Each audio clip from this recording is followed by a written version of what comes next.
lot of companies are prioritizing their spending, especially on marketing. What's working for LandBot? What's keeping the business moving forward? Any secrets that you can reveal? Or is there anything that you're just fundamentally doing day in, day out that you continue to lead into? I will share the mistakes and the things we haven't done right. To be honest, I don't think we have figured it out. I will share what are the things we realized that doesn't work and then maybe how we are changing it. First thing is not all leads are equal. In the beginning, we thought we need more leads. We need just having more people. We have this product like growth motion where 80% of our customers are self-serve. They come to our system, they sign up, they can try it out, and they can buy using credit card. On a monthly basis, we're generating 10,000 signups, all sort of people trying out our solution, which you might think it's a great volume of people and great volume of leads. We have been thinking that for some time as well, but the problem is our conversion rate is really low. We tend to get maybe 1% or sometimes 2% of conversion rate out of those signups. And we always struggle. Why are we not converting people more? One thing we realized very recently is that because of the buying intent people, right? One question we are starting to ask people in the onboarding form and when they sign up is that what is the reason they are using LandBot for? We saw that the only 30% of our customer base are trying to use it for business purposes. The other 60% is for personal use, like side project or educational purpose. They're student, professors, university project, which are people who will never convert. So we are only able to convert a third of our overall pipeline, which is great, but that pipeline has not grown if we see like the historical performance, which is why we need to be very careful about our acquisition strategies. One thing we are not doing well in the past is optimizing for low cost.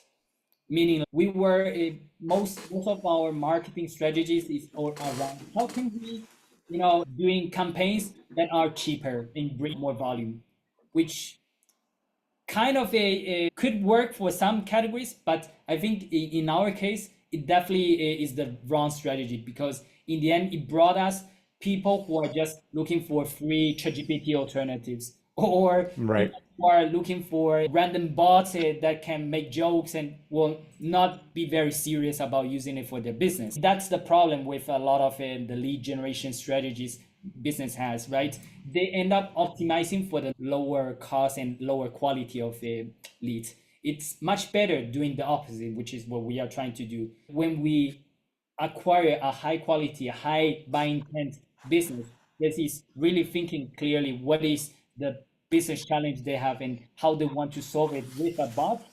The conversion rate is going through the roof and the retention and all that's the unit economics tend to work really well. What are the different ways how we are trying to acquire customers? One of the things that we have invested a long time ago is content marketing. To be honest, lately it has a lot of noise. A lot of people say with all this AI generated content, SEO will die. It's been 2 years and content is still growing nicely for us and keep growing, keep driving volume. I don't really see the content marketing going away, but you have to be very strategic about it. You have to understand what is the type of keywords because in the end you are optimizing for the search engine. You don't want to just optimize for high volume keywords, but in the end the quality is very low. The only way to do that, I will relate back to the positioning part, is doing customer discovery and customer interviews. One mistake we did, and I personally regretted quite a lot, is not doing that personally myself as the CEO or as the founder. Right? Interesting.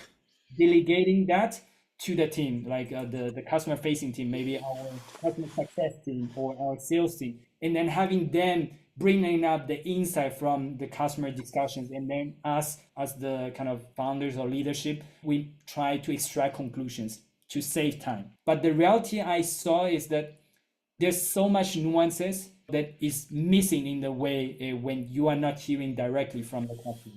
And you as the founder, you have much wider perspective of what is the problem you can solve for the customer and what is really the words they're using, because those end up making huge difference, right? one advice, if I can only give one advice to people, is do not skip this. It's hard work, it's boring, it's not giving you immediate results, but it's necessary for your business to work. Patience is a virtue. A lot of companies and CEOs need to realize that marketing is a long-term proposition and that it's a slow burn as opposed to a sprint.